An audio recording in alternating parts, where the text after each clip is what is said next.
Welcome to Scorched Earth and a general mid-month reading for the sign of Pisces, Sun, Moon and Ascendant for the last 2 weeks of December. I hope you're well. I've said that word December over and over again for a couple of weeks now and it's still not quite, it's a bit surreal. Anyway, I am currently working on a 6-month overview for 2021 for each of the signs. There are a couple up already. I'm uploading them as I'm getting them done. So Pisces isn't up yet, but it will be up in the next few days. So if that's something that you're interested in, there's a link in the description box, and I'll put it in the next few videos that I do anyway on as we move into 2021. Well over an hour, so I think they're reasonable for what they are. Anywho, yeah, that's that. Sorry, I'm feeling really spaced out because I just did the usual premeditation that I did I do for all signs before I started this, and your energy never fails to hit me like a truck. I was doing a bit like afterwards. The word that came through was vacancy, and it came through really, really strong. Now, it feels like a vacancy as in an opportunity, but obviously that's going to be different for each of you. But the word was strong. And for some, it's a material vacancy. Like maybe if you're looking for a house, you're going to find one. If you're looking for a job, you're going to find one. But there's a spiritual vacancy also that is coming through, which is a feeling that I cannot really shift. And how you interpret that will, you know, will vary between you. But, well, let's see what the cards have to say. Because they might give us a bit more of a clue, and that might just have been for a couple of you anyway, but it was really strong. Let's have a look. Could I have a look at the current energy for Pisces, please? Thank you. Ooh. There's the first one, Two of Swords. Pisces. Energy, please. Ooh. Three of Swords in reverse, that's wonderful. Also progression. And one more card for Pisces, please. Let's see what it was. It was down there. Seven of Swords in reverse as well. That's interesting. Yeah, no, we'll leave it for there. So, I don't usually pull clarifiers for mid-month readings, but I feel like maybe I might. And the John Bower is waving its hands at me, so we'll go with that. So, this is quite interesting because the Two of Swords is the need to make a decision, and often that decision is in some way blocked by an intellectual understanding that... I'll watch my light fall off the...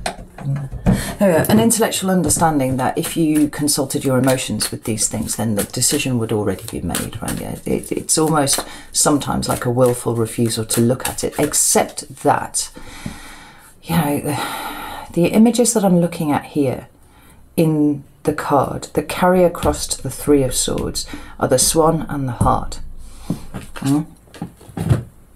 There and there, and where, and I'll just show you here in the current energy, the Swan and the Heart, obviously. We go from the two to the 3 in reverse. I actually like it that way around as well, I'm going to have to say that. It doesn't feel like a refusal to look at this for me, for you. It feels like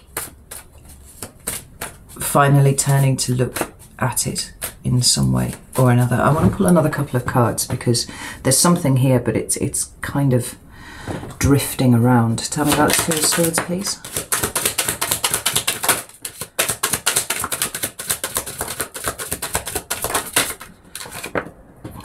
Cards drifting out to the side. The only one that's come out is the Tower. Scorpio, Aries energy, and it's come out sideways. And that in and of itself feels relevant. Can I have one more card for the Two of Swords, please? Thank you. Eight of Swords. So we have the Two of Swords clarified by the Tower on its side and the Eight of Swords. This feels like a dawning realization, actually, is how this is feeling. And the Swan and the Heart there. The Tower, the right way up. talks about, you know, sudden shocking energy coming in. Everything changing in an instant, right? It's very disruptive energy. And ultimately that's for the good, because it clears out the things that are not for you and makes space for the things that are. It rarely feels quite that comfortable when it hits, but you know, there it is. When it's in the reverse, it often feels like a blocking of that. You know, it could be delay, but it doesn't really feel delayed. It feels like a conscious blocking, stopping something from shifting. This feels like a realization that the Tower needs to occur, because we've got that Eight of Swords underneath it here. And so it's sort of, and it does feel like this, a slow dawning realization that something in your life is keeping you restricted, something is holding you back, and you're not actually about that. You know, I feel like a mild level of irritation on it. It's like it's something that's sort of slowly kind of sinking in here, and you're like, wow, how have I not seen this? Why did I not see this? Like, something needs to change here. You are not yet at the point of instigating the change, because the Tower does feel like it's yours rather than something that's happening to you. It's something that you're bringing to the situation, but you're not quite ready to act, because the full extent of how you are restricted in any given way is only starting to really hit home now. Then you've got these next two cards here, which are both in reverse, and you've got the Three of Swords in reverse, which I really like, and we've also got the Seven of Swords in reverse, and I actually really like that too. The Three of Swords obviously talks about heartbreak and pain, and it's a very visceral card. You know, this one is the one that made me buy this deck. And I realised that it was not nearly as light and fluffy as I had thought it was.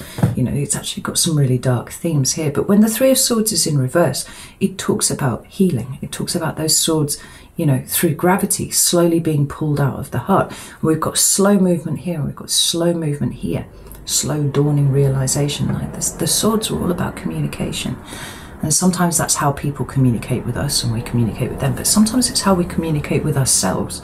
And this feels like a gradual shift in the way that you are perceiving a particular situation.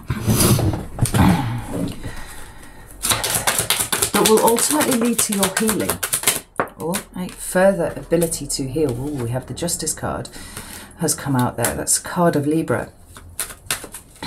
It's lesson energy, it's karma energy, it's consequence often. I've had the Death card just drop out there to the side.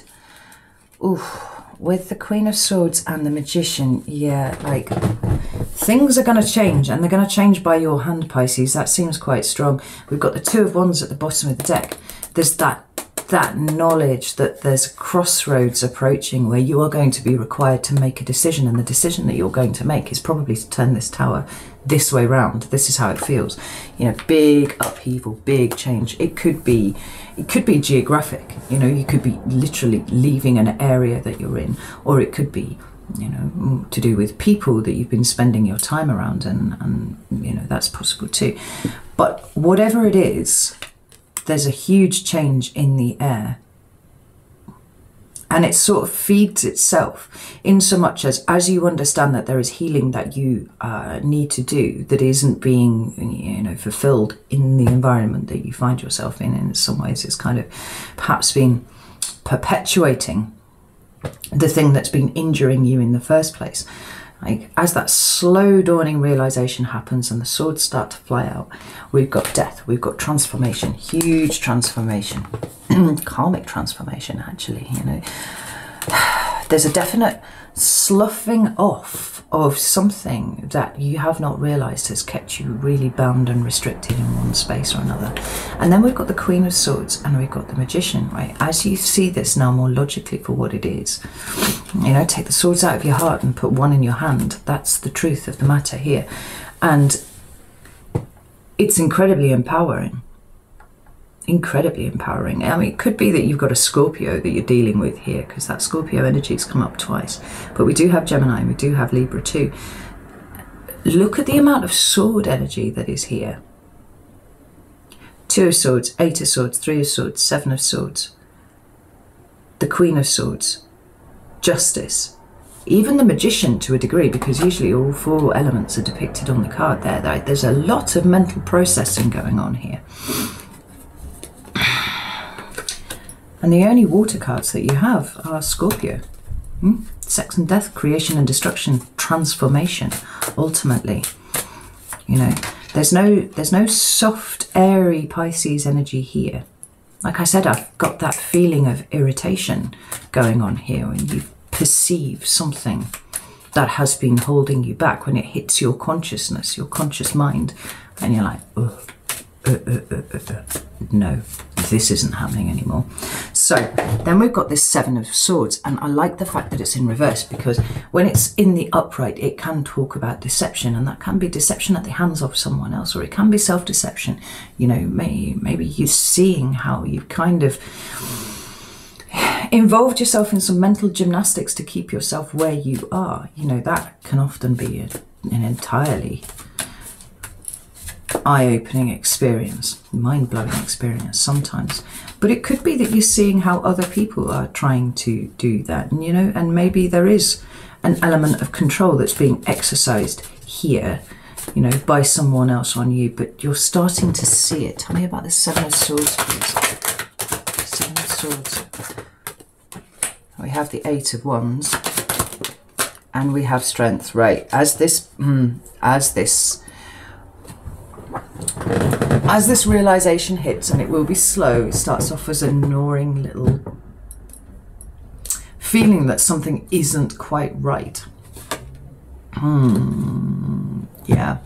So it begins to develop some momentum. We've got that with the Eight of Wands here. You know? And look how we shift from swords to wands. This is fascinating, because wands are about how you live, right? They are the act of living here. All of this stuff is all mental up here. This is the changes being wrought in your environment, in the way that you show up in the world, but you know, ultimately what, you know, how you interact with all of these things. It increases in momentum as this deception, self or otherwise, is revealed. And then we've got Strength, which is another card that I like to see when we're talking about, you know, karmic lessons and karmic consequences and all that sort of thing, because it speaks about empowerment of you, right? You building yourself up. Interestingly, at the bottom of the deck, we have the Eight of Pentacles and the Devil. Either you or someone else has been doing some fairly extensive work on keeping you stuck in this place, but you see it now for what it is. We've got the Eight of Swords, we've got the Eight of Wands, we've got the Eight of Pentacles, and we've got the Strength card, which is numbered 8. Big karmic things going on here associated with the number 8. This is pretty huge, Pisces. I said this feeling of irritation is not going away, and how you resolve that for you seems to be a really important part of this lesson. You know? You're never going to lose your gentle edge because you are Pisces, but at the same time, there's an inner strength that is growing in you. I mean, oh fuck, I've got that Leo energy there again, right? You know, find me a reading this year where Leo hasn't appeared somewhere, because there aren't very many of them. You know, and for some of you, that is part of your chart. For others of you, it is people that are around you, or maybe you're just using that Leo energy. Right? You're mutable water as Pisces. Leo's fixed fire. There's something quite grounding about it for you, I think. Let's have a look for the lesson in this energy that you find yourself in. Just tell me about the lesson for Pisces, please. Lesson. Oh, we've got 2 cards came out together there. We've got the Nine of Wands and the King of Cups. More Scorpio energy. Interesting. Right. Lesson for Pisces, please. 2 cards again. We have the Seven of Cups and the Six of Wands. Interesting. And wait, one more. What is it? I don't know where it's gone. There it is. King of Swords. So that's really interesting, because we have the King of Pentacles at the bottom of the deck as well, but you've got a pair now here, King and Queen. And we've got this King of Pentacles at the bottom of the deck, which is earth energy. That's, you know, Capricorn, Taurus, Virgo energy. Could be that you're dealing with one of those, possibly. But this feels about like it's more to do with how you look after yourself materially, you know? Maybe where you have been being stuck is because somebody has been helping you out with something, and there's what was just a slight feeling of discomfort is a realization that this person is inveigling their way into your life in order to make themselves indispensable so that you can't walk away. And that may only be for one of you, but that's definitely what it is here. But I see a switch in the way that you choose to look after yourself, how you distribute your own resources, energetic or otherwise, right? So the lesson that we've got here is really, really interesting, because it's not only have they come out more cards than I wanted, but they seem to be quite specific. We've got the Nine of Wands and the King of Cups together. Now, the King of Cups, like I said, is Scorpio energy, but it also talks about intense emotions. This seems to be suggesting that you should be on guard against intense emotions from other people. Now, we've discussed at length about how you tend to mesh with other people and you take on their energy as if it was their own. And that gives you incredible insight into people, incredible ability to sniff out emotion. But it also, on occasion, leads you to take on other people's emotional issues as if they are your own. And part of your lesson this year has been to learn to put those boundaries up, and not only have other people respect them, but have you respect them too. Because the default position of a Pisces is like mist, you know, it's soft and it's swirling and it mixes in with other things effortlessly, but sometimes at a detriment to your own personal energy levels, you know, to even as far as down to your own identity, right? Sometimes you don't know what your identity is because you just take on what everybody else tells you it is, and actually that's not true. Your boundaries are really, really important, whether with a Scorpio or not, but, you know. But there's also something here about the mastery of your own emotions over other people's, right? How do you feel about this thing? Not how do you feel about how they feel about how you feel, like how do you feel? That's really, really important. And then we've got the Seven of Cups and the Six of Wands. Now, this is quite interesting because the Seven of Cups often like indicates illusion and all that sort of thing, but I get a very different sense of this card because it's the Shadowscapes Tarot, right? We've got two people here, and one of them is holding a scroll of some description, and the other woman is pointing to a castle that's up in the sky. There are lots of different ways of interpreting that imagery, but it seems to me a bit like you are these two characters together, and you are now looking at a blueprint of what you want your life to be. And in some ways, that is slightly detached from other people in a way that you haven't been before, because the boundaries things are there, you know. But like your natural point is an elevated one, you know. When I talk about detachment, please do understand that what I'm not talking about is you becoming a hermit and living in a cave and never interacting with anyone again. I'm talking about compassionate detachment. I'm talking about being able to be around people, but not take what they throw at you, and also not take what they inadvertently release, you know, whether it's intentional or whether it's unintentional. And at the end of the day, actually, for you, it's neither here nor there, the intention behind it, because you'll scoop it up anyway. It's to be able to take yourself back and preserve your energy in some way or another, right? An energetic castle in the sky, somewhat. And there we've got another Leo card with the Six of Wands there, right? This is a really good move for you.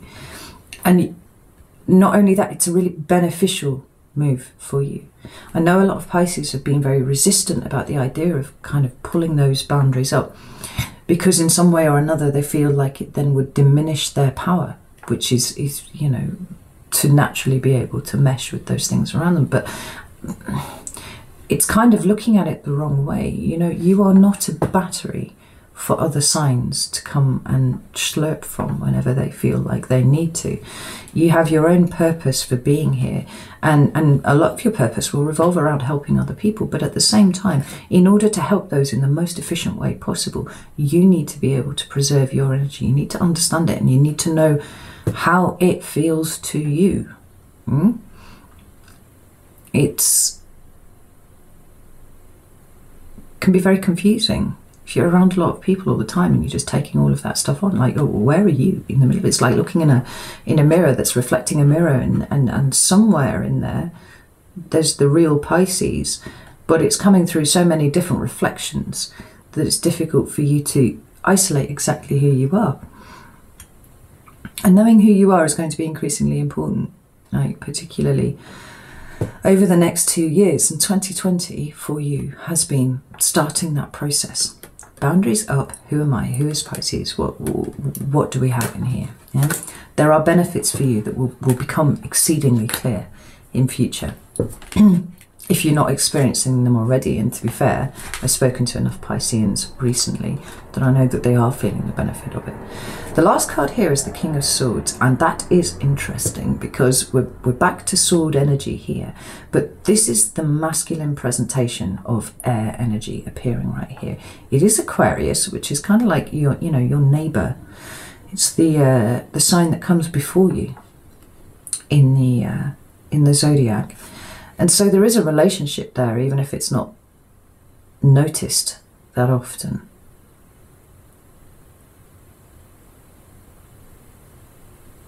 But I feel like an intellectual detachment here with the King of Swords. You know, the Queen of Swords helps you sift the information. What is true, what is not true, what is me, what is not me. You know, it helps you make all of that. Make all of those distinctions, because she's very good at information sifting. When you get to the King, it's all about making judgments about that. You know, there's something of a lower echo of the Justice card here. But where I feel the Queen sits in that role quite nicely too, as a lower echo of the Justice card. And let's not forget, we've already had Justice on the table, right? Those are both cards of Libra. This is cards of Aquarius.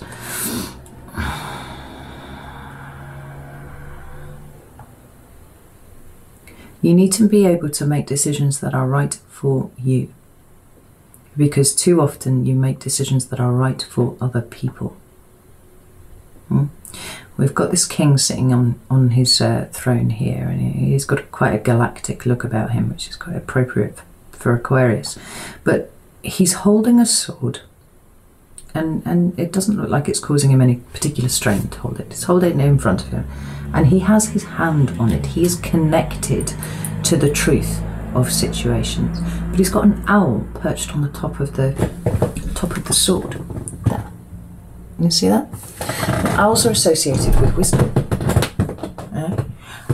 You've grown a lot this year, Pisces. You've learned a lot this year. It doesn't seem like 2020 is quite done with you yet, because there are some more lessons to be learned.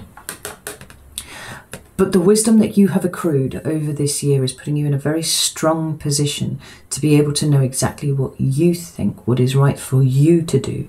You know, make those judgments for yourself. It's a really powerful reading, Pisces, but then, like, that seems to have been the hallmark of a lot of your readings this year. They are powerful. And part of your lesson has just been to learn that you are powerful, because you really haven't. I remember doing a personal reading for a Pisces lady a few months ago, and she had a best friend who was a Leo. Was she a Leo or was she an Aries? She was a fire sign anyway. And she said one of the things she most admired about her fire sign friend was the fact that not only would she fight when she thought she was right about something, but she had that inherent knowledge that she was right. And as soon as she had that knowledge, there was nothing that was going to put this fire sign down until, you know, she'd made her point about this. And the Piscean lady was just like, I never quite know if I'm right about things, and so I never really fight anything because I might be wrong. And so she said if I could have her like determination and her ability to be able to identify when she was really right about something, and then fight with all of that fire that came with it, you know. And I thought that was rather beautiful. But I feel like, yeah, this is it. Part of the lesson for you this year is being able to identify when you are right about things, not second guessing, not immediately deciding to err on the side of you having misinterpreted someone else's intentions, because sort of going to the default of assuming that their intentions are pure because yours are with everything that you approach, right? Because there are a lot of people out there for whom that is not the case. And, you know, you're getting much better. Oh, the card that fell out there is the High Priestess. That is your card. That is the card of inner wisdom. You are getting very much better at being able to trust your judgment about things, right? That didn't fall out of there by accident. That was absolutely meant for you to see, and particularly while I'm talking about this very thing. So I think that's wonderful, right? Strengthens you right up. So let's get some cards of advice, please. Can I have some advice for Pisces? Shit. What have we got there? I think it was the Queen of Cups. Let's have a look. Oh, it was the Three of Cups. Four of Swords. And the Devil. Interesting. We've got the Lovers at the bottom of the deck. Ooh, with the Tower. Advice. Being the Lovers. The Lovers is a choice, but it's not choosing between one thing or another. It is about stepping up and making those decisions that will affect your life in some sort of way. It's conscious co-creation, and being followed immediately afterwards by the Tower. You know, it's like, be ready to make those decisions as you see fit and as you feel strong enough to do so, right? I'm not going to force you to do something that you don't want to do. You know, as ever, you should take what resonates from these readings and leave the rest, because it is collective energy. But it does seem to be pushing you towards the possibility that actually you are in control of your life. And for a lot of Pisces, you felt like that was the thing that you were lacking this year, any kind of control. You were totally subject to other people's whims about things, and that, you know, that happened because you allowed it to happen in a lot of ways. For some of you, actually, there wasn't really an option to not allow it. However, there was a lot learned from that entire experience, and that can't be, you know, disregarded, because it was huge. So these cards of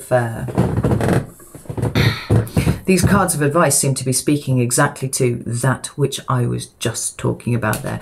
We've got the Three of Cups there, we've got the Four of Swords there, and we've got the Devil there. Compassionate detachment is what this screams about here. You know, we've got the Three of Cups, which is emotional support networks, right? And maybe you have a very good one. Maybe there are a few who are a little bit like in your environment, right? But be discerning about the people that you keep around you, right? That's point number one. But it is possible to be involved and to be detached at the same time, right? If ever you've admired a fire sign or even an air sign for their ability to be able to hold their own, right? Hold their own identity whilst in the middle of a group of people, right? That's compassionate detachment. You can be involved and you can bring all of your element to bear, but you don't lose yourself in the process, because the devil is always lurking around somewhere. You know, there's always someone who will try and just slurp off you. Being able to be detached with your compassionate detachment will have you see those people and those energetic situations, you know, however it applies. You will see those coming, and when your internal, you know, warning system probably doesn't have a big siren screech like it would do for other signs, but it's a little gentle gnawing at you. You know, it's there for a reason, and it's important that you pay attention to it. And as I'm talking, I'm kind of mulling over this this vacancy that came through, and quite likely, maybe the vacancy that's coming is you, in so much as you are vacating yourself from a particular situation. I mean, that seems the thing. And like I said, it was difficult to pin down whether it was a material vacation or a spiritual vacation. And by vacation, I'm talking about, you know, the British understanding of the word. So, you know, a taking away of something, you know, a creating of a space in somewhere. I'm not talking about holidays, but if it turns out to be a holiday, then you know, because a lot of you are American, then so be it. But that's the word that came through. So, you know, apply it to your situation as it resonates with you. Right, Pisces, I'm going to leave it there. It seems like a pretty straightforward reading. Like I said, just keep an eye on the Vimeo. That video will pop up at some point. But in the meantime, know that I love you all very, very much. And I will see you before the end of the year, actually. I think I'll do my best to make it before the end of the year, for the January 2021 YouTube and Vimeo readings. Take care.